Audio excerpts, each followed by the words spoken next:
right, this is a set of notes on factoring by greatest common factor. This is for Unit 3 of the Blended Algebra 2 course.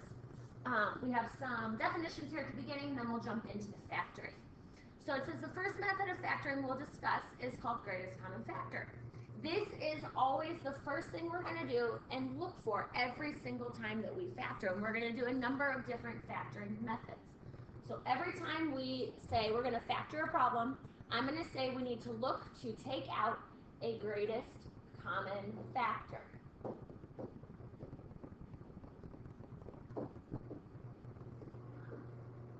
Greatest common factor is a long name, so we often call that a GCF for short.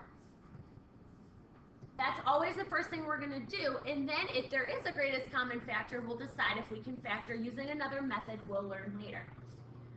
When you're taking out the greatest common factor, you find the largest number that divides into all of the numbers that are in the terms, and you also find the variable with the smallest exponent. That's going to be the greatest common factor for the variables, and we'll see that here in just a second once we get started on the examples. So it says here we're going to factor completely. All of these are going to be greatest common factors.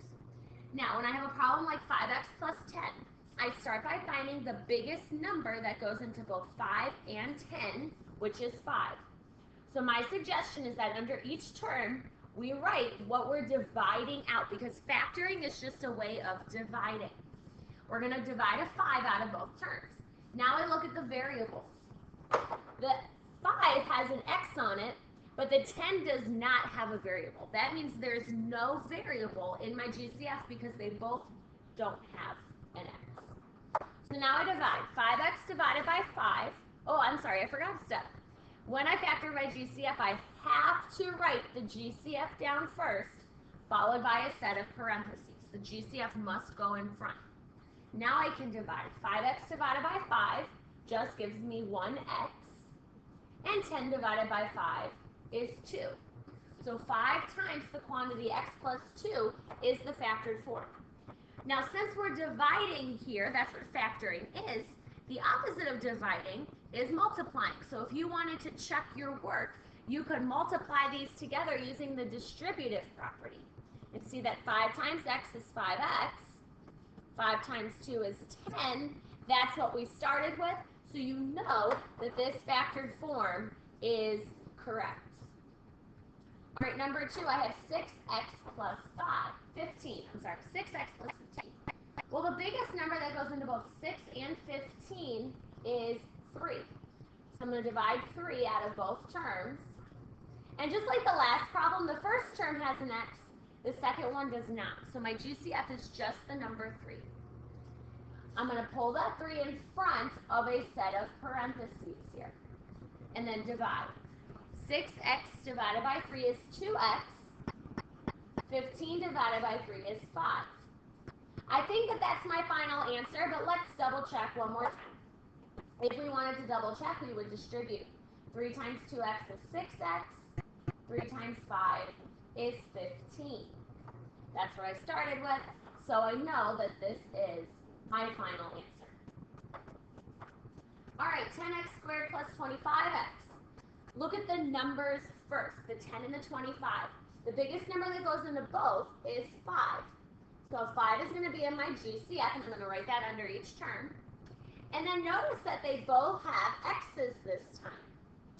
Well, it's set up above that when I take out a GCF, I take the variable with the smallest exponent. So here between x squared and x is the smaller of the two, so you're going to divide out an x. Now, when I factor, I put the GCF in front, and we'll divide piece by piece. So 10 divided by 5 is 2. X squared divided by x is x. Same thing over here. 25 divided by 5 is 5.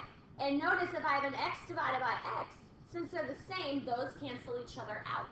So the last term only is 5. I won't check every single one, but for this one, if we checked this again by distributing, 5x times 2x is 10x squared. 5x times 5 is 25x. That is what I started with, so I know that this is the correct answer.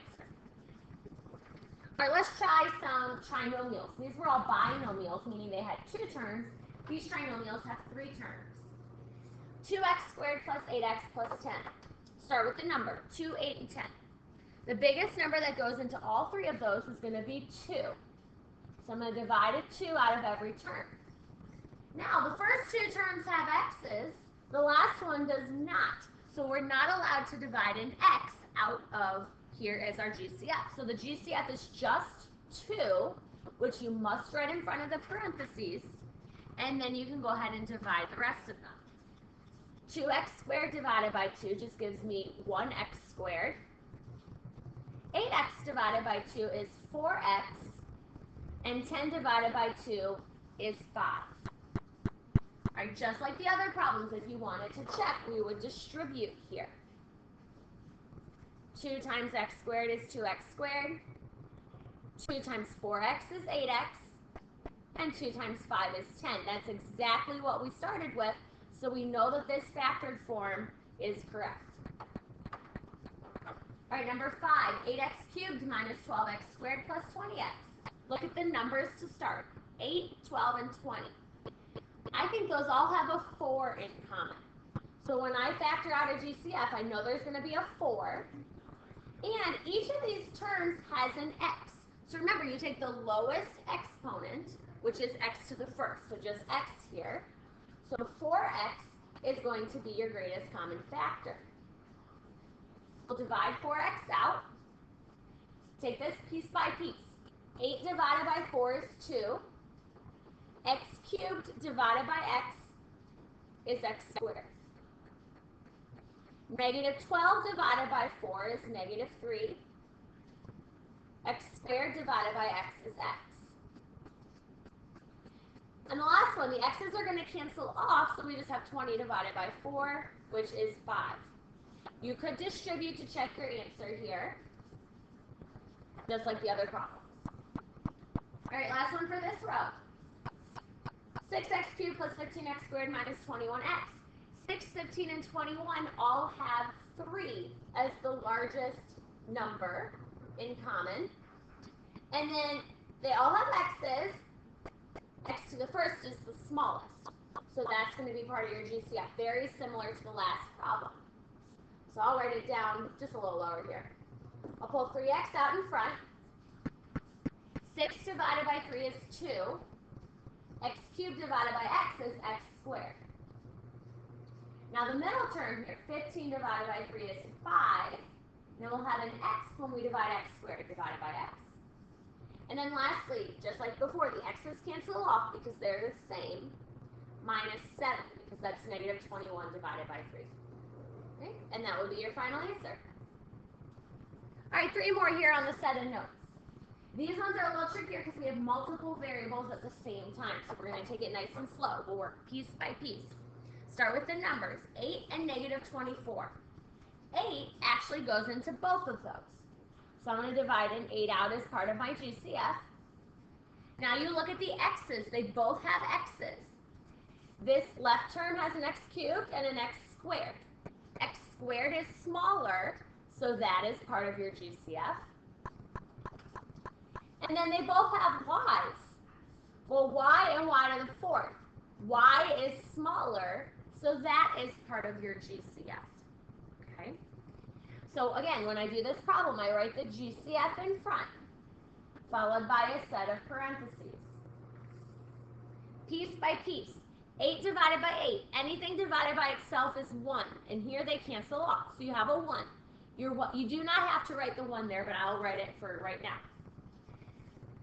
Now I have x cubed divided by x squared. Remember, when you're dividing exponents, what we've been doing without really saying it is subtracting them.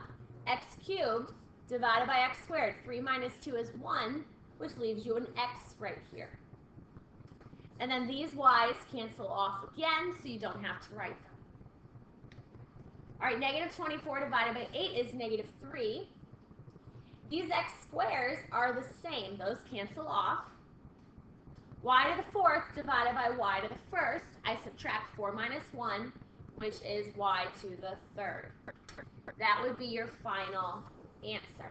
These are a little trickier, so if you're having trouble here, ask your teacher and we'll help you. All right, number 8.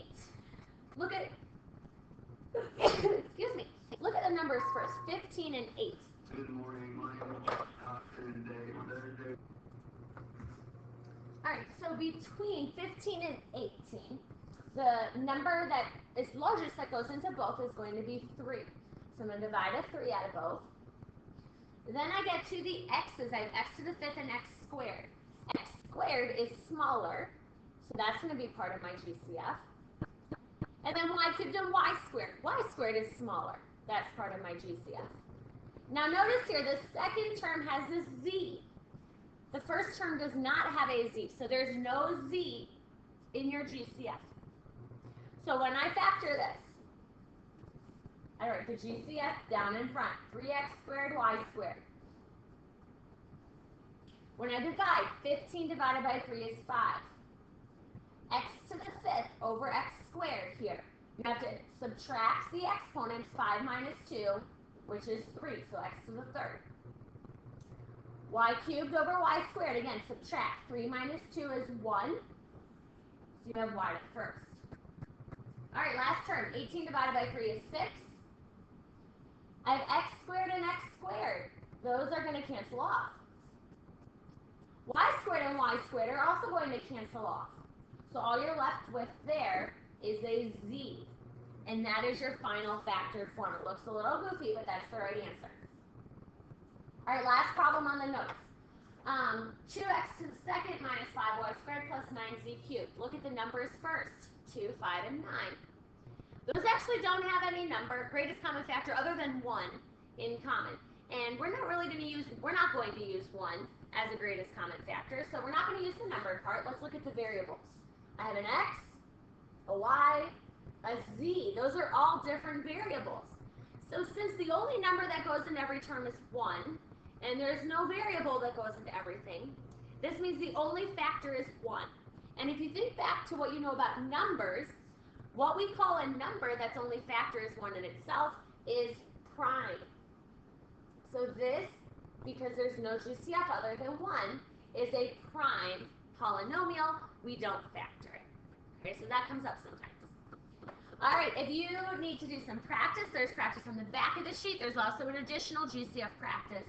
The keys are all posted on Canvas, and there'll be a short video over a couple problems on each of those practices as well.